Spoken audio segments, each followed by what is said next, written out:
문정인 대통령 특보가 주한미군 철수가 불가피하다고 쓴 기고문의 파문이 이어지고 있습니다. 문재인 대통령은 직접 나서서 주한미군과 평화협정은 무관하다며 진화했습니다.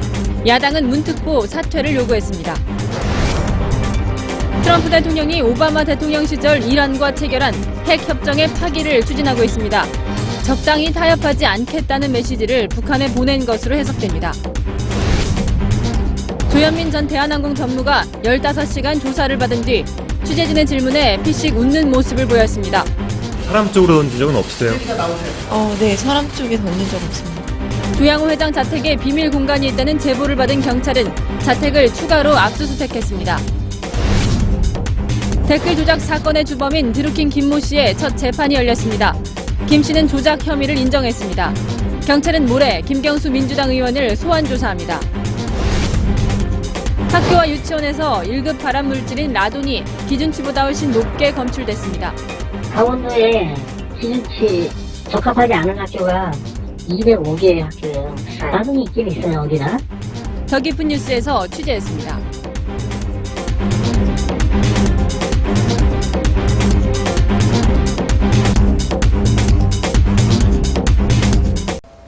여러분 안녕하십니까? 문재인 대통령이 문정인 특보에게 경고카드를 꺼내들었습니다. 주한미군 철수 가능성을 언급하는 바람에 불필요한 논란을 일으켰다는 거죠. 문 특보는 대통령의 외교안보 자문그룹의 좌장입니다. 이런 상징성 때문에 서둘러 진화에 나선 것으로 풀이됩니다. 첫 소식 최재원 기자입니다. 문정인 통일 외교안보 특보가 미국 외교 전문지 포린 어페어스에 기고한 글입니다. 평화협정이 체결되면 주한미군의 계속 주둔을 정당화하기 어려울 것이라고 썼습니다. 문재인 대통령은 참모들과 만난 자리에서 문 특보의 글을 반박하며 자신의 입장을 공개하라고 지시했습니다. 주한미군은 한미 동맹의 문제이다. 평화협정 체결과는 아무 상관이 없는 것이다. 평화협정이 체결되더라도 주한미군은 계속 필요하다는 게 청와대의 생각이란 겁니다. 임종석 비서실장은 해외 출장 중인 문 특보에게 전화를 걸어 대통령의 입장과 혼선이 빚어지지 않게 해달라고 당부했습니다. 문 대통령이 직접 나서 경고한 건 이번이 처음입니다. 판문점 선언의 이행과 성공적인 북미 정상회담을 위해 불필요한 논란을 만들지 않겠다는 의도로 풀이됩니다. 문 특보는 그동안 한미연합훈련 축소 등 논란이 될 만한 발언을 계속해왔습니다. 하지만 문 대통령은 그때마다 반응을 보이지 않았습니다. 채널A 뉴스 최조원입니다. 네, 조지 W. 부시 대통령 시절 국무장관으로 일했던 콘돌리자 라이스. 그가 주한미군을 한국에 계속 주둔시키는 것이 필요하다는 의견을 냈습니다. 우리가 그동안 크게 주목하지는 않았지만 워싱턴에서는 이렇게 주한미군의 미래를 놓고 물밑 토론이 진행되어 왔습니다. 이상현 기자입니다. 미국의 한 방송에 출연한 콘돌리자 라이스 전 국무장관. 북미 대화를 앞둔 트럼프 대통령에게 조언을 하며 주한미군 이야기를 꺼냅니다. Don't be anxious about moving American military forces. American military forces are a stabilizing force not just on the Korean Peninsula, but in the region as a whole. 주한미군 철수 문제를 놓고 조급해하면서 앞서가지 말라며 반대 입장을 밝힌 겁니다. 미국의 외교 전문 매체 포린 폴리시도 미국이 주한미군을 철수하기 어려울 거라는 내용의 기고문을 실었습니다.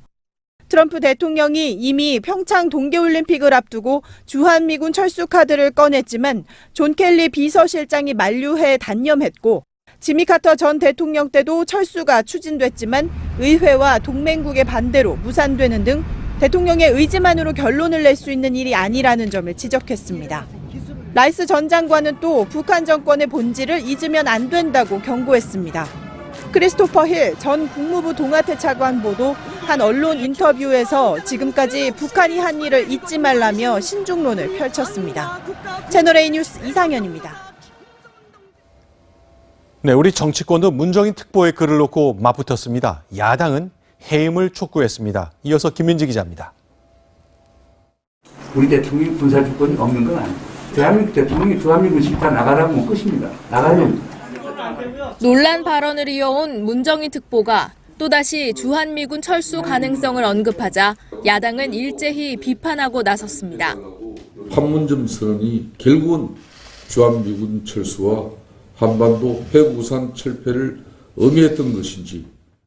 반복되는 돌출 행동으로 한미 동맹의 균열을 가져오는 문정인 특보를 즉각 해임해야 합니다.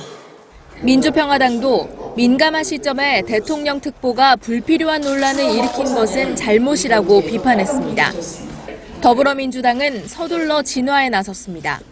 우리 당의 일관된 입장은 주한미군은 국내 평화의 지킴이로 계속 주둔한다는 것이었습니다. 하지만 당내 일각에서는 문 특보가 자중해야 한다며 우려의 목소리도 나옵니다. 민주당의 한 의원은 문 특보가 정서적으로나 정무적으로 안 맞는 얘기를 했다며 한 번 더 이런 일이 생긴다면 당내 의원들이 비판적으로 돌아설 것이라고 말했습니다. 채널A 뉴스 김민지입니다. 북미 정상회담에 거는 트럼프 대통령의 기대는 아주 큽니다. 꼭 성공시키고 싶은 생각에서인지 회담을 앞둔 지금 북한을 군사적으로는 더욱 압박하고 있습니다. 최선 기자가 보도합니다. 남반구에서 날아온 호주의 P-8A 포세이돈, 태평양을 건너온 캐나다의 CP-140 오로라, 지난주 일본 가데나 기지에 새로 배치된 연합 전력들로 임무는 북한에 드나드는 선박의 감시입니다. 미국의 대북 해상 차단 지원을 위해 먼 거리를 날아온 겁니다. Our campaign of maximum pressure will continue until North Korea denuclearizes. 최근 한반도 평화 분위기가 무르익고 있지만 오히려 미국은 대북 압박 고삐를 더욱 조이는 모양새입니다. 현존 최강 전투기로 불리는 F-22 랩터가 남북 정상회담 직후인 지난 일요일 광주 공군기지로 전개됐습니다. 무려 8대가 동시에 들어왔는데 처음 있는 일입니다. 군은 11일부터 2주간 진행될 한미연합 공군훈련 맥스 썬더 때문이라 설명하지만 미 공군 핵심 전력이 훈련 2주 전부터 배치된 건 선뜻 이해가 안 갑니다. 이례적이라고 할 만큼 F-22가 상당히 일찍 전개되었는데요. 판문점에서 혹시 열릴 수 있는 북미 회담도 고려한 것이 아닌가. 북미 회담에 앞선 노골적인 무력 시위인 동시에 판문점 회담을 고려한 트럼프 대통령 신변 보호용 한반도 전개란 해석이 나옵니다. 채널A 뉴스 최선입니다. 네, 트럼프 대통령은 3년 전 이란과 맺었던 핵협정 폐기하기로 했습니다. 이거 단순히 핵 개발을 동결하는 것만으로는 경제 제재를 풀어줄 수 없다는 뜻입니다. 이 말 북한에게 던지는 메시지입니다. 박정훈 특파원입니다. 이란에 대한 제재 면제 결정 시한을 열흘 앞두고 트럼프 대통령이 핵협정 파기를 추진하고 있습니다. 오바마 행정부 시절 미국, 독일, 영국 등 6개국이 이란과 맺은 이 협정은 핵을 동결하는 대가로 제재를 완화해주는 내용입니다. You know, in 7 years, that deal will have expired and Iran is free to go ahead and create nuclear weapons. That's not acceptable. I'm not telling you what I'm doing, but a lot of people think they know. 네타냐후 이스라엘 총리가 이란의 핵 개발 증거라며 모사드가 입수한 자료들을 공개한 것도 폐기를 위한 명분 쌓기로 보입니다. 협정 파기가 북한과의 협상을 어렵게 할 수도 있다는 지적이 나왔지만 Are you worried that it sends the wrong message to North Korea as you seek to enter nuclear talks? No, I think it sends the right message. 북한에 대한 압박을 풀지 않겠다는 뜻을 분명히 합니다. 완전한 비핵화 전까지는 제재를 유지하겠다는 메시지입니다. 이란과의 핵협정을 파기할 경우 북한에 대한 비핵화 압박은 더 강해질 것으로 보입니다. 하지만 미국과의 협상은 언제든 깨질 수 있다는 신호를 주면서 불신을 키울 우려도 있다는 지적이 나오고 있습니다. 워싱턴에서 채널A 뉴스 박정훈입니다. 네, 이스라엘 총리도 이란을 비난했습니다. 다 핵 때문이죠. 자, 보시는 것처럼 세상을 속였다는 이 말, 핵동결에 합의해놓고도 뒤에서 몰래 핵 개발을 했다는 뜻입니다. 이스라엘 총리가 이렇게 단언할 수 있었던 것, 정보기관 모사드가 이란에 침투해서 비밀 서류를 탈취해왔기 때문입니다. 이렇게 협상을 마친 뒤 몰래 핵을 개발한 나라, 그 원조 나라는 북한이죠. 황하람 기자입니다. 작정한 듯 이란을 저격하는 네타냐후 이스라엘 총리. Well, tonight I'm here to tell you one thing. Iran lied. After signing the nuclear deal in 2015, Iran intensified its efforts to hide its secret nuclear power. 검정색 천을 거두자 문서 더미가 모습을 드러냅니다. 55,000 pages. Another 55,000 files on 183 CDs. 이스라엘의 첩보기관 모사드가 지난 1월 이란의 수도 테헤란에 있는 한 비밀 창고를 급습해 입수한 자료인데 서류 무게만 500kg에 달합니다. 네타냐후는 이 자료가 이란의 핵개발 기밀 자료인 아마드 프로젝트라고 밝혔는데 이란이 2015년 핵협정 이후에도 히로시마 원자폭탄 5배 규모의 탄도미사일 탑재 핵무기를 개발하려 했다고 주장했습니다. 모사드는 지난 2016년 2월 해당 창고를 발견한 뒤 집중 감시해 온 것으로 알려졌습니다. 모사드는 지난 1960년 나치 전범 아이히만을 체포하는 등 수많은 추적 암살 작전에 관여해왔습니다. 특히 9.11 테러 정보를 미리 입수해 CIA에 전달했고 미국이 제대로 대응했다면 테러를 막을 수 있었다는 후문입니다. 채널A 뉴스 황아람입니다. 네, 중국의 가장 큰 걱정은 자신들이 배제되는 이른바 차이나 패싱입니다. 중국은 자신들의 외교부장을 11년 만에 북한에 보내면서 국면 전환을 시도하고 있습니다. 정동현 특파원입니다. 평양 순안공항에 도착한 중국 왕이 외교부장 일행. 리길성 북한 측 외무성 부상 등 북한 측 인사의 영접을 받은 뒤 비가 오는 가운데 만수대 언덕에 있는 김일성 김정일 동상에 참배하고 북중 우이탑을 참관하며 첫 일정을 시작했습니다. 내일까지 머무는 왕 부장은 방중 기간 김정은 위원장을 만날 것으로 보입니다. 중국은 김 위원장의 방중에도 불구하고 한반도 정세에서의 차이나 패싱을 걱정하고 있는 상황. 특히 중국은 트럼프 대통령과 김 위원장이 판문점에서 만날 경우 중국이 배제된 가운데 종전선언이 나올 가능성을 우려하는 분위기입니다. 那么在这个前后呢，文在寅总统呢很可能要访美，可以说半岛局势的发展非常快。那么在这种背景之下，我想急需就是说中朝两国加强这种沟通。 중국이 북한에 대한 자체 제재 완화 등 선물을 줄 수 있다는 전망도 있습니다. 愿意跟金正恩会面，那么同时还有一种可能就是中国也许可以考虑，就是愿意就是放松对朝鲜采取的一些这个制裁。 중국 외교부장이 북한을 찾는 건 11년 만입니다.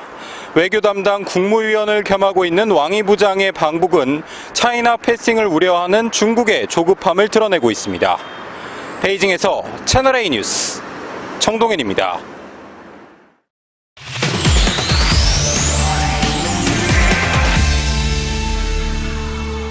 네, 북미 정상회담을 앞두고 요동치는 한반도 관련 소식 뉴스 분석으로 이어가겠습니다. 하태원 국제부장 나와 있습니다. 안녕하세요. 오늘의 분석 틀은 뭔가요? 네, 오늘은요 또 다른 문 딜레마라는 키워드를 가지고 왔습니다. 네. 그러니까 미국에서는요 이 문정인 특보를 또 다른 문이라고 이렇게 부릅니다. 그러니까 문재인 대통령과 성이 같은 데다요 외교안보 정책 결정에 미치는 영향력 탓에 붙여진 별명인데. 최측근 외교안보 멘토가 이제는 문 대통령의 큰 부담이 되고 있습니다. 그러니까 앞서 보니까 대통령이 직접 나서서 저 사람의 글은 내 생각과 다르다. 분명히 선을 그었거든요. 네. 그러나 그동안 1년 가까이 많은 일들이 있었잖아요. 네. 이전까지는요. 사실은 크게 문제 삼지 않았고요. 또 감히 문제 삼을 수 있는 사람도 없었다고 보는 게 맞겠습니다. 자, 청와대 설명은 이렇습니다. 특보지만 무보수 명예직이고 사상과 표현의 자유를 누리는 교수 아니냐. 뭐 이렇게 반응을 해왔는데요. 네. 자, 지난해 6월이었습니다. 자, 6월이었는데 워싱턴에 갔던 문정인 특보가 이렇게 얘기했죠. 사드 해결 안 되면 한미동맹 깨진다고 하는데 네. 자, 그렇게 깨지면 이게 무슨 동맹이냐. 네. 굉장히 자극적인 얘기를 했잖아요. 네. 여기에 대해서 청와대에서는 한미관계 도움이 안 되는 얘기라고 가볍게 구두로 경고 메시지를 던지는 정도였습니다. 네. 자, 송영무 국방장관과 문정인 특보는 유난히 많은 네. 논쟁을 벌였는데 네. 자, 이렇게 험한 말까지 오갔습니다. 네. 자, 이 정도 되면 사실은 양쪽을 다 경고를 줘야 되는데 네. 청와대의 선택은 송영무 국방장관에 대한 엄중 경고였습니다. 자, 네. 이걸 보고 역시 힘은 이쪽에 있고 결국 청와대가 문정인 특보에 손을 들어준 것 아니냐 그런 해석이 나왔습니다. 바로 이런 점 때문에 일국의 국방장관보다 더 대우받고 대접받고 보호받는 듯한 인상을 남겼기 때문에 그렇습니다. 이런 문정인 특보의 이번 글이 그만큼 논란이 컸던 거죠. 그래서 대통령이 직접 나선 건가요? 그렇습니다. 네, 대통령으로서도 이제는 참을 수 없다는 그런 생각을 한 것 같습니다. 네. 예, 결국 이번에 나선 이유는 저거라고 봐야 되겠는데, 네. 자, 한반도 질서에 아주 근본적인 변화를 네. 가져올 수 있는 상황, 그런 거 아니겠습니까? 네. 여기에서 특히 주한 미군에 관한 부분에 대해서는 굉장히 심각한 부분이라고 보고요. 청와대에서는 그동안 극도로 신중한 모드로 접근해 왔었는데 그 이야기를 한번 직접 들어보고 이야기 이어가겠습니다. 우리 정부는 기적처럼 찾아온 기회를 소중하게 다뤄나가겠습니다. 성실하고 신중히, 그러나 더디지 않게 진척시키겠습니다. 결국 문특보 얘기가요, 한미동맹의 근간을 흔들 수 있는 그런 발언으로 본 거고요. 만약에 여기에 대해서 무르게 대응했다 하면 문재인 정부의 어떤 정체성의 위기로 올 수 있다는 그런 위기의식을 느끼고 선제적으로 대응했다는 그런 분석이 나오고 있습니다. 대통령이 직접 경고하는 수준까지가 아니라면 저게 사실은 문재인 청와대의 속마음이겠구나, 사람들이 이렇게 생각하는 것, 이걸 좀 차단하고 싶었을 것 같습니다. 네. 자, 어쨌건 이제 정상회담 하루하루 다가오고 있는데 판문점 우리 청와대는 좋아하고 있는 거죠. 그렇습니다. 자, 문재인 대통령 6.25 전쟁이 바로 끝났다, 이런 선언이죠. 바로 종전선언을 굉장히 서두르고 있습니다. 정전협정이 체결된 곳인 만큼 가장 상징성이 강한 곳이라는 점에서 판문점이 최적지라는 그런 판단을 하고 있습니다. 자, 우리 정부는요, 판문점에서 남북한과 미국이 공동으로 종전선언하는 그런 그런 그림을 구상하고 있는데, 네. 전 세계인이 지켜보는 가운데 가장 극적인 그림을 만들어내고 싶어하는 트럼프 대통령에게도 설득력 있는 카드로 보입니다. 자, 김정은이 이렇게 내려왔잖아요. 내려왔던 것처럼 트럼프 대통령 역시 네. 남측 지역에서 북측으로 가서 어떤 극적인 장면을 연출할 것이다, 이런 이야기가 벌써부터 미국 주류 언론 사이에서 적극적으로 나오고 있습니다. 혹시 그럼 북미 정상회담이 판문점 원전에서 열린다면 네. 문재인 대통령도 혹시 여기에 다시 방문해서 3자 만남 기대할 수 있는 겁니까? 네. 어떻게 보면 중국이 가장 피하고 싶어하는 그런 모습일 텐데요. 자, 중국은 정전협정의 서명자인 만큼 정전선언이나 평화협정의 당사자가 되어야 한다는 주장을 하고 있습니다. 그런데 남북 그리고 미국이 하는 그런 종전 선언이 이루어진다면 중국으로서는 굉장히 당혹스러운 그런 장면이 될 것 같습니다. 근데 지금 화면에는 이걸 보면은 정전선언하고 평화협정 맺을 단계, 일단 종전선언까지는 네. 중국을 뺄 것처럼 보이네요. 그렇습니다. 핵심 관계자의, 그것도 보통 부처도 아니고 청와대 핵심 관계가 이렇게 얘기했습니다. 한중수교로 중국과 적대행위가 없어진 만큼 굳이 중국이 참여할 필요가 있겠느냐, 이런 이야기를 했는데, 바로 이런 이유 때문에 지금 외교부 장관이 급거 평양에 들어가서 김정은을 설득하는 그런 작업을 하고 있는 것으로 보입니다. 알겠습니다. 여기까지 듣도록 하겠습니다. 하태원 국제부장이었습니다. 고맙습니다. 지금부터는 드루킹 댓글 조작 사건 관련 소식 전해드리겠습니다. 경찰이 김경수 더불어민주당 의원을 모레 소환합니다. 김 의원이 드루킹 일당의 여론 조작을 알고 있었는지가 핵심이 될 전망입니다. 안보겸 기자입니다. 경찰은 김경수 의원을 모레 오전 10시 참고인 신분으로 불러 조사하기로 했습니다. 드루킹 김모 씨 일당이 네이버 댓글의 추천수를 조작하는 과정에 김 의원이 개입했는지 확인하겠다는 겁니다.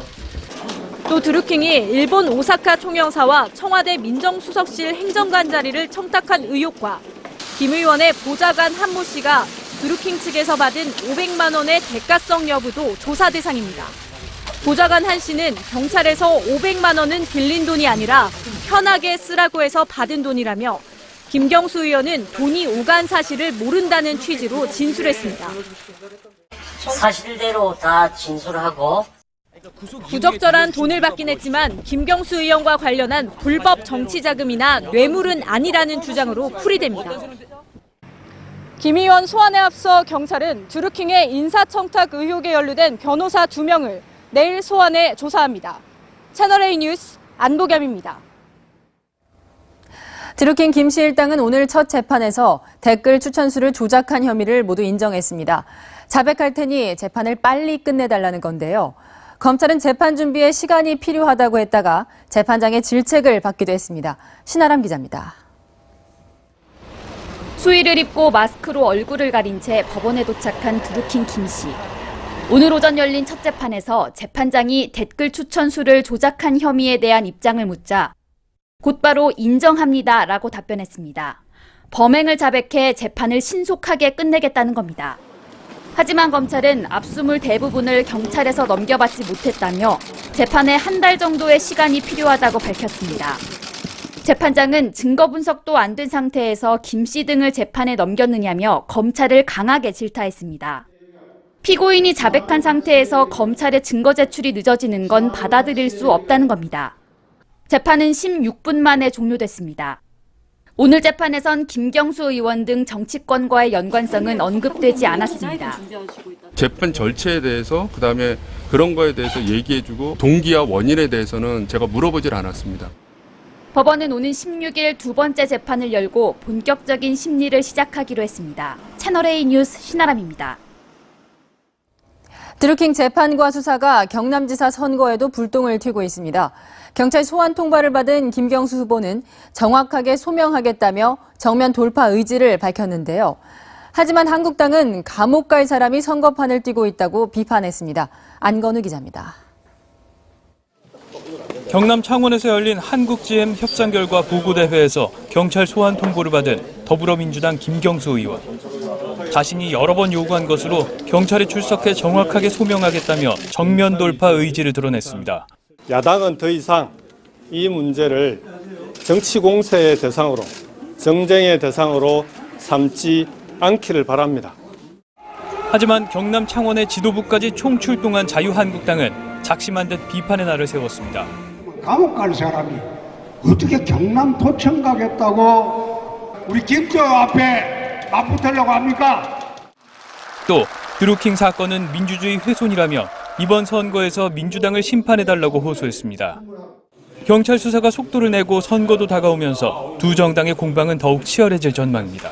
채널A 뉴스 안건우입니다. 관세청이 조현민 전 전무 자택에 비밀 공간이 있었다는 제보를 입수해 오늘 다시 압수수색을 벌였습니다. 한진 총수 일가의 밀수 의혹 수사에 속도가 붙을 것으로 보입니다. 조현선 기자입니다. 관세청이 조양호 회장 부부와 조현민 전 전무가 살고 있는 평창동 자택을 다시 압수수색했습니다. 이 집에 일반인은 전혀 알 수 없는 조 회장 일가의 비밀 공간이 있다는 제보에 따른 것으로 지난달 1차 압수수색 때 조사관들이 발견하지 못한 것으로 알려졌습니다. 관세청은 비밀 공간의 존재를 실제로 확인하고 밀수 탈세 등과 관련한 단서 확보에 주력한 것으로 알려졌습니다. 인천공항 제2터미널에 있는 대한항공 의전팀 사무실 등 4곳에 대해서도 동시에 압수수색이 이뤄졌습니다.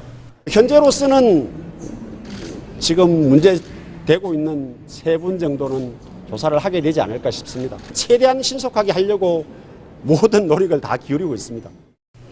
이런 가운데 조 회장 일가가 미국 별장에 고가의 가구를 들여놓으면서 미국 당국에 세금을 제대로 내지 않았다는 의혹도 제기됐습니다. 캘리포니아주 LA 인근에 있는 이 별장은 지난 2008년 조 회장이 우리 돈 63억 원가량에 사들인 곳인데 태평양 바다가 보이는 수영장이 딸린 고급 빌라 형태인 것으로 알려졌습니다. 관세청은 사실관계를 확인 중이라고 밝힌 가운데 대한항공은 이 같은 의혹은 사실무근이라고 일축했습니다. 별장에 들여놓은 가구 상당수는 전 소유자로부터 넘겨받았고 일부는 미국에서 자비로 구매했다고 반박했습니다. 채널A 뉴스 조현선입니다. 물벼락 갑질 의혹으로 15시간 경찰 조사를 받은 조현민 전 대한항공 전무. 어제는 앵무새처럼 죄송하다는 말만 반복해 논란이 됐죠. 그런데 오늘은 조사를 받고 나온 후 보인 태도 때문에 비판이 일고 있습니다. 이어서 정현우 기자입니다. 조현민 전 대한항공 전무가 15시간 동안 경찰 조사를 받고 나옵니다. 혐의를 인정하냐는 질문을 받고 웃음을 보입니다. 폭행이나 업무방해 혐의는 인정하시나요? 저 조사에 성실히 임하였습니다. 가족의 밀수와 탈세 의혹에 대한 입장을 묻는 질문이 이어집니다. 밀수나 탈세 의혹도 받고 계신데 여기에 대해서도 할 말씀 있으신가요? 네. 저 심려를 끼쳐드려 진심으로 죄송합니다. 어제 사과에서 피해자를 언급하지 않았다는 지적을 의식한 듯한 발언도 했습니다. 죄송하다는 말씀 반복하셨는데 구체적으로 누구한테 죄송하다는 말씀이세요? 당연히 피해자분들께 진심으로 죄송합니다. 인터넷과 SNS에는 어제와 오늘 조 전 전무의 태도를 두고 반성하는 모습이 아니라거나 사과의 진정성이 떨어진다는 비판이 이어졌습니다. 한편 대한항공 전현직 직원들은 오는 금요일 광화문에서 총수 일가 퇴진과 갑질 근절을 요구하는 촛불 집회를 열겠다고 밝혔습니다. 채널A 뉴스 정현우입니다. 주현민 전 전무는 15시간 동안 진행된 경찰 조사에서 자신에 대한 혐의를 모두 부인했습니다. 법적으로 잘못한 일이 없다면서 어제는 왜 죄송하다는 말을 6번이나 반복했을까요? 조영민 기자입니다. 조현민 전 전무에 대한 혐의는 크게 3가지입니다. 광고업체 직원에게 유리컵을 던진 혐의와 종이컵에 든 매실 음료를 뿌린 혐의, 또 폭언으로 진행 중인 회의를 중단시켜 업무를 방해한 혐의입니다. 조 전 전무는 15시간 동안 이어진 경찰 조사에서 3 혐의를 모두 부인했습니다. 특히 처벌 수위를 결정하는 데 중요한 유리컵 투척 여부에 대해 유리컵을 던지기는 했지만 사람이 없는 45도 우측 뒷방향으로 던졌다고 구체적으로 진술했습니다. 스스로 물컵 던졌다고 진술했는데 그럼 사람 쪽으로 던진 적은 없으세요? 네, 사람 쪽에 던진 적 없습니다. 음료를 뿌린 혐의에 대해서는 손등으로 종이컵을 밀쳐 음료가 튀었다고 말했고 회의 중단도 자신이 업무의 총괄 책임자라 업무 방해로 보기 어렵다는 취지로 진술했습니다. 경찰은 조 전 전무에 대한 추가 소환 계획은 없다고 밝혔습니다. 경찰은 휴대전화 분석 자료와 사건 당시 녹음 파일, 관계자 진술 내용 등을 종합해 조 전 전무의 신병 처리 방향을 결정할 계획입니다. 채널A 뉴스 조영민입니다.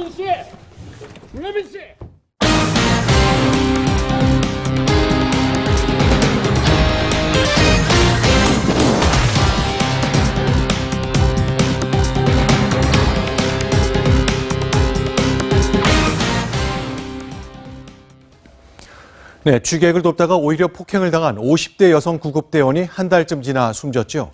경찰은 그 폭행과 사망에 직접적인 연관성이 있는지 수사에 나섰습니다. 공국진 기자입니다. 지난달 2일 취객에 폭행을 당한 후 한 달 만에 숨진 여성 구급대원 51살 강모 씨. 국립과학수사연구원은 오늘 숨진 강 씨에 대해 부검을 실시했습니다. 중간 부검 결과 강 씨는 내동맥류가 파열, 출혈이 발생해 사망했을 가능성이 있다는 소견이 나왔습니다. 숨진 강 씨는 취객을 돕다가 심한 욕설과 함께 머리를 5차례 정도 맞았습니다. 경찰은 구급대원 강 씨를 폭행한 48살 윤모 씨를 수사하기로 했습니다. 그 사망에 이르게 된 원인이 그 사람 폭행으로 연결이 됐을 때 아까 인과관계가 있다고 판단될 때 그 피의자를 갖다 이제 수사시켜서 조사할 수는 있어. 경찰은 강 씨의 부검 결과와 병원 진료 기록, CCTV 영상 등을 꼼꼼히 살펴보고 있습니다. 하지만 폭행 시점이 많이 지난 데다 폭행으로 인한 직접적인 사망 원인을 찾아내기가 쉽지 않을 전망입니다. 김부겸 행정안전부 장관은 오늘 강 씨의 빈소를 찾아 소방관 폭행은 중대범죄라며 법 집행을 엄격히 하겠다고 밝혔습니다. 전북도 소방본부는 강 씨가 폭행으로 인한 심한 스트레스로 뇌출혈이 발생한 것으로 보고 순직 처리할 예정입니다. 채널A 뉴스 공진입니다. 네, 지금 영상 보시는 것처럼 이 술에 취한 여성이 갑자기 일어나더니 주먹을 휘두릅니다. 그 바람에 취객을 도우려던 구급대원이 오히려 폭행을 당했습니다. 특히 이런 여성 구급대원들은 폭행과 폭언에 더 시달리고 있습니다. 전혜정 기자입니다. 여성 구급대원이 술에 취한 여성에게 말을 걸며 건강 상태를 확인합니다. 그런데 잠시 뒤 여성이 달려들더니 주먹을 휘두릅니다. 왜 때리세요? 왜? 너나 똑바로 해. 다른 구급대원이 말려보지만 여성은 아랑곳하지 않고 발길질까지 합니다. 이처럼 여성 구급대원들의 봉변은 어제 오늘 일이 아닙니다. 전체 구급대원의 14%인 1,300여 명이 취객의 행패 등에 시달리고 있는 겁니다. 구급대원들이 환자를 병원으로 이송할 때 사용하는 구급차입니다. 보시는 것처럼 내부 공간이 좁아 폭행에 대처하기가 쉽지 않습니다.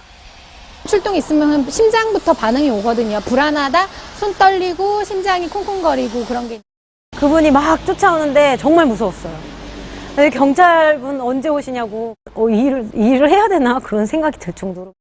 실제 구급대원을 폭행하면 징역 5년, 벌금 3천만 원 이하의 처벌을 받지만 폭행은 계속되고 있습니다. 최근 3년간 구급대원이 폭행을 당한 사례는 564건에 이릅니다. 법에서 정한 대로 처벌을 집행할 수 있는 강력한 그런 의지를 가지고 있어야겠죠. 소방청은 조만간 구급대원 보호 대책을 마련할 계획입니다. 채널A 뉴스 전혜정입니다. 이번에도 안타까운 죽음 소식입니다. 70대 택시기사가 술에 취한 젊은 승객에게 맞아서 숨졌습니다. 김남준 기자가 보도합니다. 늦은 밤 아파트 앞 도로에 경찰 순찰차가 출동합니다.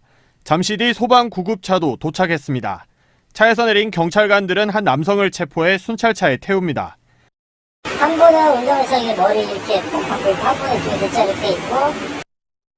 경찰이 체포한 남성은 개인 택시 안에서 자고 있던 34살 A씨.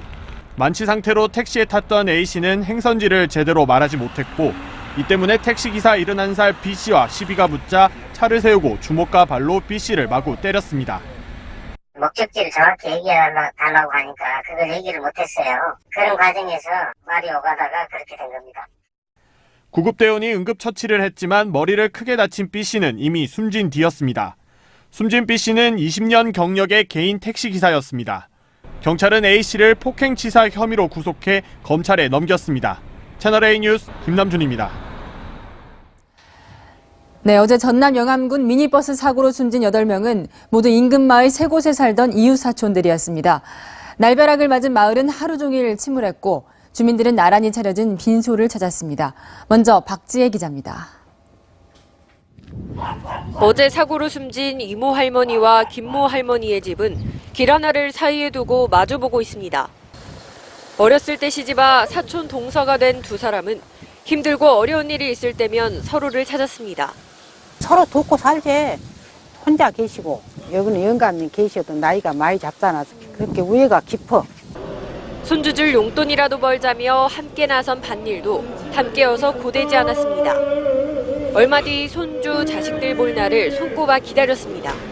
주말에 우리 다 만나기로 뭐 한다고 서로 연락하고 다닐 때는 이렇게 그렇게 하려고 하고 있는데 지금 이렇게 너무 바로 옆마을. 어버이날 5남매가 함께 모이기로 했던 문 할머니의 집엔 적막함만 남았습니다. 아들은 새벽마다 밭일을 나가는 어머니를 말리지 못한 게 후회스럽습니다. 하더라고. 제 아들 딸하고 남의 일 나가가지고 하루에 11시간 이상 일하면서 날벼락이잖아요, 이건. 하루아침에 날벼락. 어제 사고로 숨진 8명은 버스 운전자까지 포함해 모두 인근 마을 세 곳에 살고 있었습니다. 어제도 함께 버스를 타고 무밭에 일을 갔다 오는 길에 변을 당했습니다. 8명의 비보를 한꺼번에 전해들은 이웃 주민들은 나란히 마련된 빈소들을 하루 종일 오갔습니다. 얼마나 놀랐고 어째 듣고 아주 다 놀려고 아주 그냥 막 떨고. 마을 세 곳 중 한 곳에 희생자 합동 분향소가 마련될 예정입니다. 채널A 뉴스 박지혜입니다. 사고가 난 미니버스의 블랙박스 화면이 공개됐습니다. 달리던 버스는 SUV 차량과 1차 충돌을 하고 중심을 잃고 비틀거리다 전복됐는데요. 경찰은 정확한 사고 원인을 찾고 있습니다. 김태영 기자입니다. 2차로를 달리던 미니버스가 오른쪽으로 휘청이더니 중심을 잃고 반대편 1차선으로 틀어집니다. 흰색 SUV 차량 오른쪽 부분과 부딪힌 버스는 심하게 흔들립니다. 좌우로 비틀거리던 버스는 20여 미터를 달리다 결국 가드레일을 들이받고 뒤집힙니다. 버스는 가드레일을 뚫고 가로수, 가로등과 연속으로 충돌하고 2미터 아래로 굴러 떨어졌습니다. 2, 3차 이어진 충격 때문에 사상자는 더 컸던 것으로 보입니다. 경찰은 충돌 직전 불안정했던 미니버스 주행 모습을 주목하고 있습니다. 가능성을 두고 조사를 해야 되겠죠. 차량 대랑, 졸음 운전, 여러 가지 그 상황을 놓고. 25인승 버스는 일반 승용차와 차폭은 비슷한데 높이는 2배 이상 높습니다. 달릴 때 갑작스런 방향 전환이나 바깥의 작은 충격에도 중심을 잃기 쉬운 구조입니다. 버스는 크기가 크기 때문에 일단 관성이 있다 보니까 방향 전환이 좀 용이하지 않고요. 25인승 버스 아닙니다. 제가 의자에 이렇게 앉아서 팔을 위로 쭉 펴도 이 천장에 손이 닿지 않을 만큼 위에 공간이 많은데요. 이 안전벨트를 하지 않은 상태에서 사고가 나면 승객들이 이리저리 튕겨져 나갈 수 있는 공간이 많기 때문에 2, 3차 충격은 클 수 있는 겁니다. 버스는 사고 충격을 흡수해주는 에어백 등 안전장치도 승용차에 비해 덜 갖춰져 있습니다. 경찰은 사고 미니버스를 분해해 정확한 사고 원인을 조사할 방침입니다.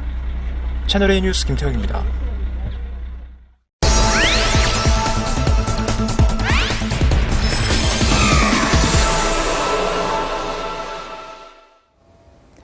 자녀들이 다니는 학교에서 1급 발암물질 라돈이 기준치 이상으로 나온다면 얼마나 걱정스러울까요? 더 어린아이들이 다니는 유치원도 이 라돈의 무방비로 노출돼 있습니다. 최주연 기자의 더 깊은 뉴스입니다. 전교생이 40명인 강원도의 한 초등학교. 취재진을 교사들이 한사코 가로막습니다.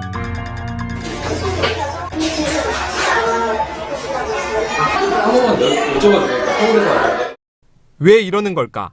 우리 학교가 1등한 건 아시죠?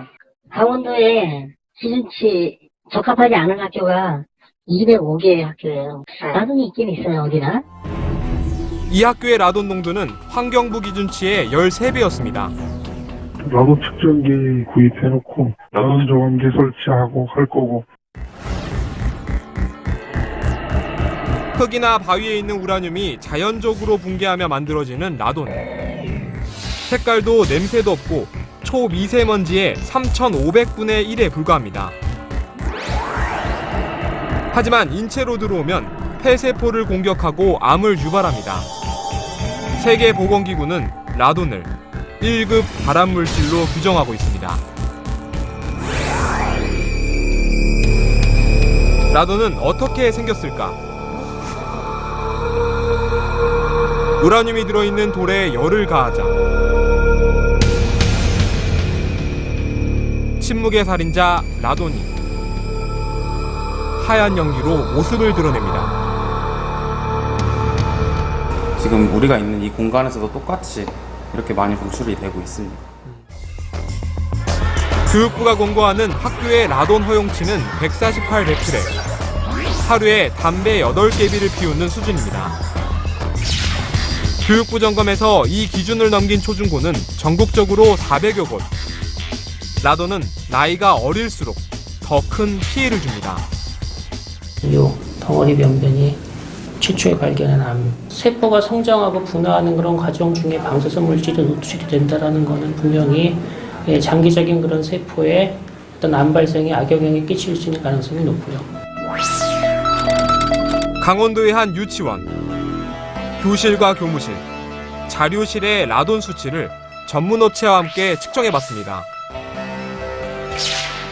측정 결과치가 27베크레 나왔습니다. 권고 기준치의 5분의 1. 안전한 수준입니다. 하지만 일과를 마친 뒤 문을 닫자 상황은 급변합니다. 시간이 지날수록 라돈 농도가 올라가더니 밤 11시가 되자 낮 시간보다 5배 넘게 높아졌습니다. 문을 닫고 밤을 새운 아침 6시. 교실, 자료실, 교무실의 라돈 수치는 측정 이후 최고로 치솟았습니다. 특히 교무실의 라돈 농도는 200베크레를 훌쩍 넘깁니다. 그러니까 지금 보면은 어쨌든 야간에 라돈이 들어올 틈이 없는 건데 그럼 어디서 나오거나 그런 가능성을 좀 염두에 볼 수 있을까요? 장판 밑에 바닥에서 균열, 미세한 시간이 갈수록 발생을 할 수가 있습니다. 그렇기 때문에 거기를 통해서 이제 토양으로부터 실로 유입되는 게 제일 많을 수가 있고요. 기준치를 초과한 라돈이 검출된 국공립 유치원은 7곳. 모두 화강암지대에 있습니다.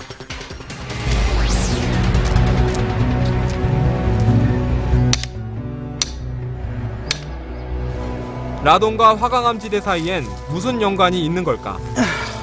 화강암지대 속으로 측정기를 넣어봤습니다. 라돈 수치는 기준치보다 무려 1,700배나 높습니다.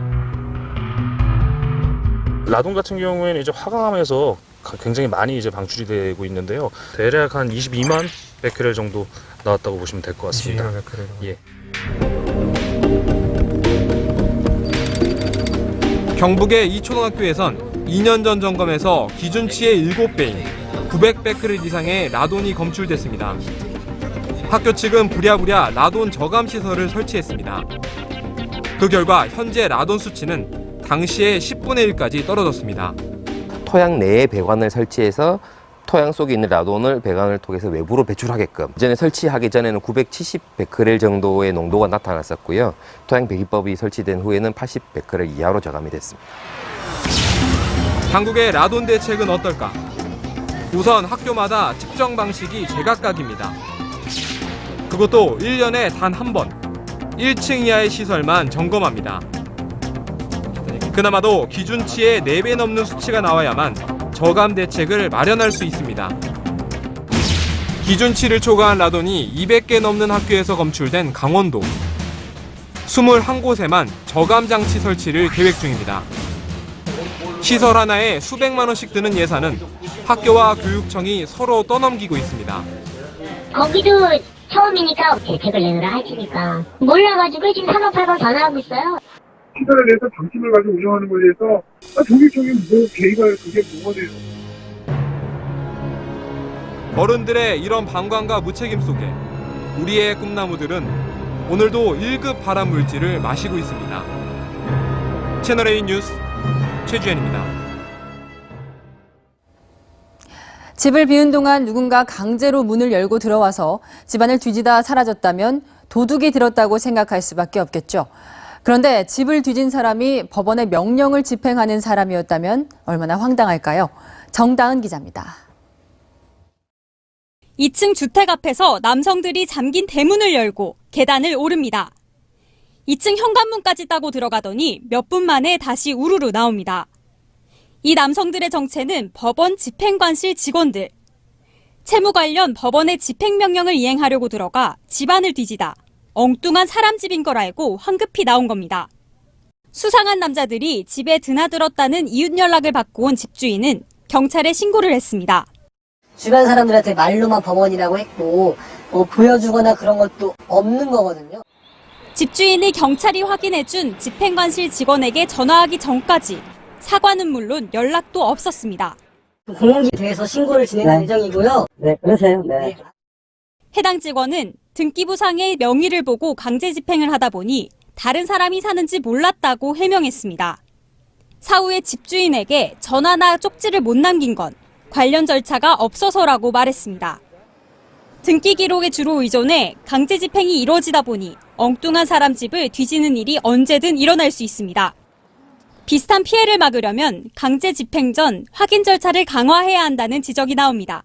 채널A 뉴스 정다은입니다. 학교 급식 공급업체로부터 금품을 받아 챙긴 영양사와 영양교사들이 무더기 징계를 받았습니다. 안 그래도 부실급식 논란이 적지 않은데 학생의 건강을 책임지는 이들이 부정한 행동을 한 겁니다. 정지영 기자입니다. 고구마 마탕 3개와 배추김치가 반찬의 전부입니다. 깍두기에 계란조림, 한창 클 아이들이 먹는 학교 급식입니다. 부실급식은 잊을만 하면 터져 나오지만 좀처럼 달라지지 않고 있습니다. 그런데 학교 급식을 책임지는 영양사와 영양교사들이 급식 재료 업체로부터 금품을 받아온 사실이 드러났습니다. 서울 지역 초중고교 영양사, 영양교사 560명 가운데 60%인 341명이 급식 재료 업체로부터 상품권이나 포인트를 받았습니다. 이 가운데 3명은 300만 원 넘게, 100만 원 이상을 받은 사람도 22명이나 됐습니다. 이들은 해고나 정직 처분을 받았습니다. 다른 영양사에게도 금액에 따라 징계가 내려졌습니다. 이렇게 관행성으로 이렇게 되어 왔던 게 저는 있다고 보고요. 그런 게 이게 잘못됐다라는 의식이 좀 없었던 거 아닌가. 영양사들은 일정 품질 기준을 통과한 여러 급식 재료 업체 가운데 식재료를 선택할 수 있는 권한이 있다 보니 이런 유혹에 빠진 겁니다. 학교 급식 부실 논란에서 벗어나기 위해선 급식 시스템에 대한 전반적인 점검이 필요하다는 지적이 나옵니다. 채널A 뉴스 정지영입니다.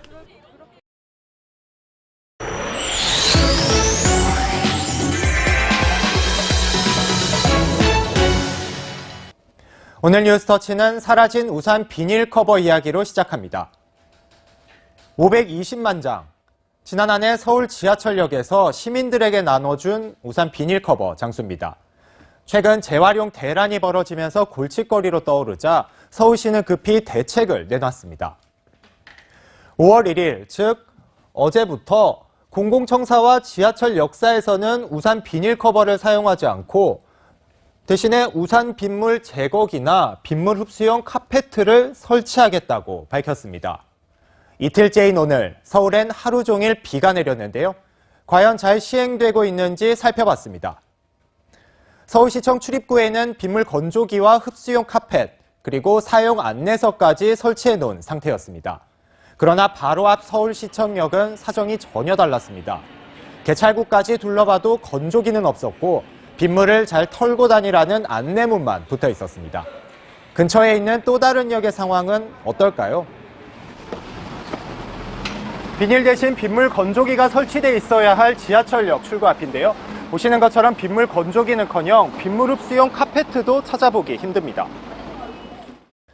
서울에는 지하철역 277개가 있지만 오늘 빗물 건조기나 카펫을 설치한 역은 없었습니다.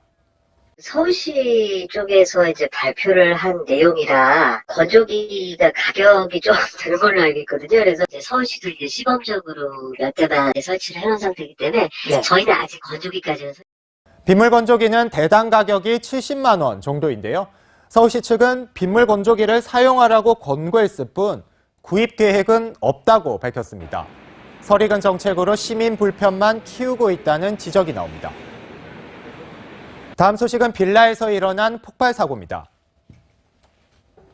어젯밤 11시 반쯤 부산 북구에 있는 빌라 앞입니다. 거리에 파편이 흩어져 있는데요. 빌라 건물에서 갑자기 가스 폭발 사고가 일어난 겁니다. 폭발이 난 곳은 4층이었는데요. 보시는 것처럼 현관문은 엿가락처럼 휘어졌고 내부는 아수라장이 됐습니다. 이 사고로 4층에 살던 25살 남성 등 2명이 다쳤는데요. 이 남성은 폭발 순간 그 충격으로 난간에 매달렸다가 추락했습니다. 4층 보니까 사람이 매달려 있더라고요. 얼마 안 있다가 사람이 떨어졌어요. 그러니까 전 지진 난 줄 알았어요. 급히 대피한 주민 21명은 주민센터에서 밤을 지새야 했습니다. 지금까지 뉴스터치였습니다. 높은 지지율을 앞세워서 지방선거에서 완승을 노리는 민주당이 요즘 공천 후유증으로 몸살을 앓고 있습니다. 민주당 내부에서는 공천이 당 지도부 마음대로 좌지우지 된다는 불만이 나왔습니다. 이동훈 기자의 보도입니다. 뭐라니까? 와, 당은 당 30년 했는데 서울 중구청장 공천에서 탈락한 후보들이 민주당 지도부를 찾아 거세게 항의했습니다. 전략 공천 철회하고 경선시켜주세요. 이게 촛불 정신의 민주당입니까? 민주당이 서울 중구청장을 전략 공천하기로 하면서 기회를 박탈당했다는 겁니다. 이틀 전엔 서울 중랑구청장 전략 공천에 반발한 예비 후보가 자해 소송까지 벌였습니다. 지난 1월 당에서 기초단체장까지 전략 공천할 수 있게 제도를 바꾸면서 논란을 키웠습니다. 민주당은 광주 서구갑 국회의원 재선거에서도 전략 공천을 하려다 반발이 거세자 철회했습니다. 후보들의 도덕성 논란도 계속되고 있습니다. 민주당은 운전기사 무상지원 의혹을 받고 있는 은수미 성남시장 예비후보 거취 문제도 매듭짓지 못했습니다. 논의를 한다면 최고위에서 정무적으로 논의를 하는 것이지 재심권으로 논의하는 건 아닙니다. 민주당 공천 심사에 참여했던 한 의원은 공천 시스템이 있지만 결국 당 지도부가 공천을 좌지우지하고 있다고 강하게 비판했습니다. 채널A 뉴스 이동훈입니다. 네, 지금 보신 것처럼 민주당이 공천 때문이라면 자유한국당은 홍준표 대표의 강한 발언 때문에 몸살입니다. 주요 후보들이 당대표를 비판하고 나섰습니다. 김기정 기자의 보도입니다. 박한 독재자가 한 번 웃었다고 신뢰도가 77%까지 올라가고 다음 대통령은 아마 김정은이가 될란가 모르겠다. 홍준표 자유한국당 대표가 남북 정상회담 결과에 가시돋친 비판을 이어갔습니다. 문재인 대통령을 겨냥해선 이웃집 강도만 보살핀다고 지적하고 세상이 미쳐가고 있다는 말도 쏟아냈습니다. 하지만 자신 역시 당 안팎의 비난에 직면했습니다. 이제 좀 덜 떨어진 소리 좀 그만하시기 바랍니다. 간만에 남북관계에 불고 있는 봄바람을 두고 막말을 자제해 주시기 바랍니다. 당내에선 지방선거 후보들이 홍 대표 제동 걸기에 나섰습니다. 남경필 경기도지사는 홍 대표가 직접 정한 나라를 통째로 넘기시겠습니까란 선거 슬로건부터 문제 삼았습니다. 자신의 SNS를 통해 더 이상 국민을 편가르는 데 앞장서선 안 된다고 날을 세웠습니다. 유정복 인천시장과 김태호 경남도지사 후보 역시 공개 거부감을 드러낸 상황. 보수 표심을 자극하는 홍 대표와 표심 이탈을 걱정하는 후보들이 타협점을 찾을 수 있을지 관심입니다. 채널A 뉴스 김기정입니다. 4월 한 달 동안 국회는 김기식 전 금감원장과 드루킹 논란으로 허송세월을 했습니다. 5월도 역시 임시국회 일정은 잡긴 했지만 국회 문을 열지는 아무도 모릅니다. 하지만 의원들은 세비는 물론 수당까지 챙겼습니다. 김철웅 기자입니다. 4월 국회를 빈손으로 끝낸 여야 원내대표들이 한자리에 모였습니다. 정세균 국회의장이 중재에 나섰지만 서로 입장차만 확인한 채 헤어졌습니다. 합의할 때까지 못 나가도록 하면 어떨까요? 그게 제 심정이자 국민들의 심정이 아닐까. 자유한국당이 단독으로 5월 임시국회를 소집한 첫날, 민주당은 한국당이 구속영장이 청구된 홍문종, 염동열 의원 체포를 막기 위해 방탄국회를 열었다고 비판했고, 방탄으로 시들어가는 체포동의안과 추경, 민생, 이것이 2018년 5월 국회의 모습입니다. 참으로 참담합니다. 보수야당은 국회 문을 열려면 민주당이 드루킹 특검부터 받으라고 맞섰습니다. 민주당이 들어올 것이 없다면 지금이라도 당장 특검을 수용하고 호미로 막을 일을 가래로도 막지 못하는 우리를 범하지 말기를 바랍니다. 특검을 즉각 수용하라! 지난달 국회는 본회의 한 번 열지 않았지만 의원들은 월급 1,100여만 원에 참석하지도 않은 회의 수당 70만 원까지 챙겼습니다. 여야가 민생은 외면한 채 정쟁만 일삼고 있습니다. 채널A 뉴스 김철웅입니다. 부인의 해외 연수 과정에 외압을 행사한 의혹이 제기된 홍일표 청와대 정책실 선임 행정관이 대기 발령을 받은 사실이 뒤늦게 확인됐습니다. 처음 의혹이 나왔을 때 정당한 연수라고 선을 그었던 청와대의 해명이 옹색해졌습니다. 강지혜 기자입니다. 김기식 전 금융감독원장의 국회의원 시절 보좌관 출신인 홍일표 청와대 정책실 선임행정관. 미국 존스홉킨스 대 산하 한미연구소 예산지원 중단에 개입했다는 의혹을 받아왔습니다. 특히 홍 행정관의 부인인 감사원 장모국장이 한미연구소에 방문학자로 뽑아달라며 남편의 이력을 앞세운 정황이 담긴 이메일이 공개돼 논란이 됐습니다. 남편과 남편 측은 한미연구소에 문제를 제기하고 부인은 그것을 이용해서 자신을 방문학자로 받아달라고 하는 굉장히 부적절한. 감사원이 자체 감찰을 시작한 지난달 20일, 청와대 역시 홍 행정관을 대기 발령 낸 것으로 확인됐습니다. 청와대 관계자는 감사원 조사의 공정성을 담보하기 위한 조치라고 설명했습니다. 감사원 조사 결과에 따라 홍 행정관 부부의 징계 여부도 결정될 예정입니다. 채널A 뉴스 강지혜입니다. 2년 뒤, 즉 2020년부터 발행될 중고등학교 역사교과서 지필 기준안이 나왔습니다. 논란이 컸던 6.25 남침이라는 표현은 그대로 유지되고 자유민주주의에서 자유라는 표현은 빠졌습니다. 이윤우 기자입니다. 교육부가 공개한 중학교 역사와 고등학교 한국사 지필 기준 시안입니다. 6.25 이후를 서술한 현행 교과서에는 자유민주주의로 표현됐습니다. 그러나 시안에선 자유라는 단어를 뺐습니다. 보수 진영의 반발이 거셉니다. 민주주의라고만 표현하게 되면 인민민주주의까지 포용하고 그것을 가능케 하는 길이 열리는 것이며, 진보 진영에선 자유라는 단어가 불필요한 표현이라고 주장합니다. 복지는 도외시한 시장의 자유, 북한과의 극단적인 대립, 이런 걸 뒷받침하는 정치 이데올로기가 되었거든요. 대한민국 수립은 독립운동의 역사를 존중한다는 차원에서 대한민국 정부 수립으로 바꾸기로 했습니다. 지필 기준 초안에서 삭제돼 논란이 됐던 북한의 남침은 다시 포함됐습니다. 우려하는 목소리가 있기 때문에 한가운에서 내부 심의협의회를 통해 가지고 넣은 걸로 알고 있습니다. 또 한반도의 유일한 합법 정부라는 표현도 1991년에 남북이 유엔에 동시 가입했다는 이유 등으로 빠졌습니다. 채널A 뉴스 이윤우입니다. 미국 태권도의 대부 이준구 사범이 별세하면서 애도의 물결이 이어지고 있습니다. 전설적인 복서 알리와 액션스타 이소룡의 스승이었던 이 사범의 족적을 홍우람 기자가 돌아봤습니다. 홍콩 무술 영화 안에서 상대를 제압하는 근육질 사내. 이제는 별이 된 미국 태권도의 대부 이준구 사범의 전성기 모습입니다. 1962년 유학생 신분으로 워싱턴에 도장을 차려 미국의 태권도를 각인시킨 이 사범. 전설적인 복서 무하마드 알리에게 직접 태권도를 가르쳤고 특히 바늘로 찌르는 듯한 주먹 동작인 아큐펀치를 전수해 화제가 됐습니다. 이소룡과는 서로의 특기를 배우며 무도가로서 우정을 쌓았습니다. 제가 그 사람한테 그 수기를 좀 많이 배웠고 그 사람은 나한테 족기를 배웠고 1975년 미국 공화당과 민주당의 태권도 대결 현장에도 이 사범이 있었습니다. I have been teaching members of the U.S. Congress for 42 years, and I'm still teaching. 이 사범에게 태권도를 배운 미 상하원 의원만 300여 명에 이릅니다. 이 씨의 별세 소식이 전해지자 현지 언론은 발빠르게 타전했습니다. SNS에서도 애도 댓글이 줄을 잇고 있습니다.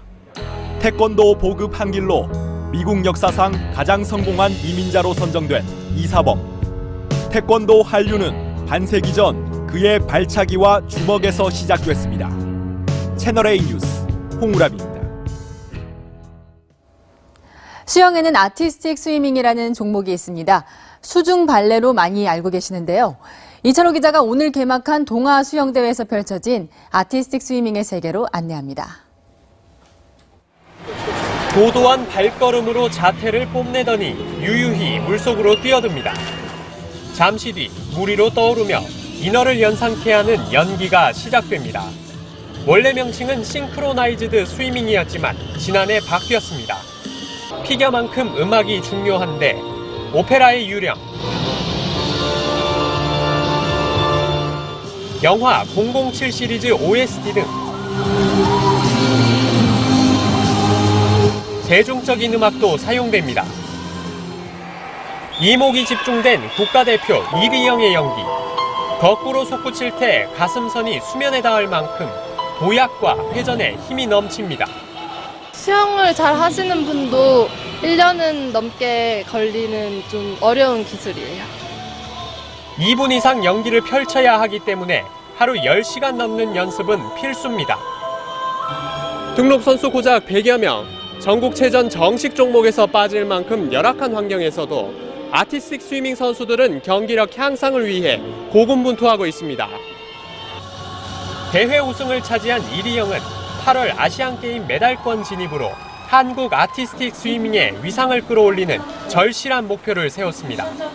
체조라든지 발레라든지 종합 예술 스포츠이기 때문에 훨씬 더 보시면 재밌으실 것 같으니까 더 많이 응원해 주세요.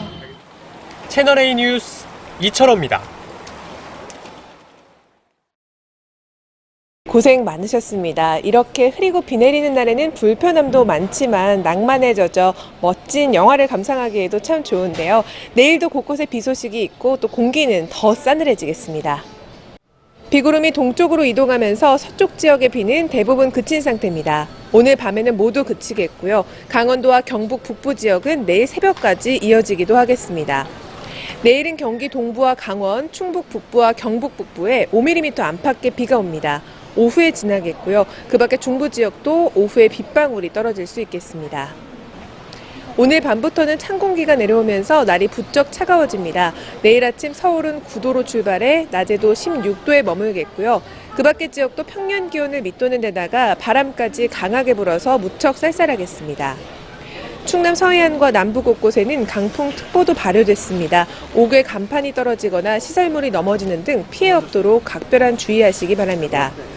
금요일부터는 기온이 오름세를 보이겠고요. 어린이날에도 맑고 포근한 날씨를 되찾을 전망입니다. 모레까지 미세먼지 농도는 전국에서 보통 수준을 유지하겠습니다. 들쑥날쑥한 기온 변화에 면역력 관리 잘해주시기 바랍니다. 지금까지 채널A 뉴스 남혜정입니다. 청년에게 꿈과 희망을 채널A가 함께합니다. 시청해주셔서 감사합니다.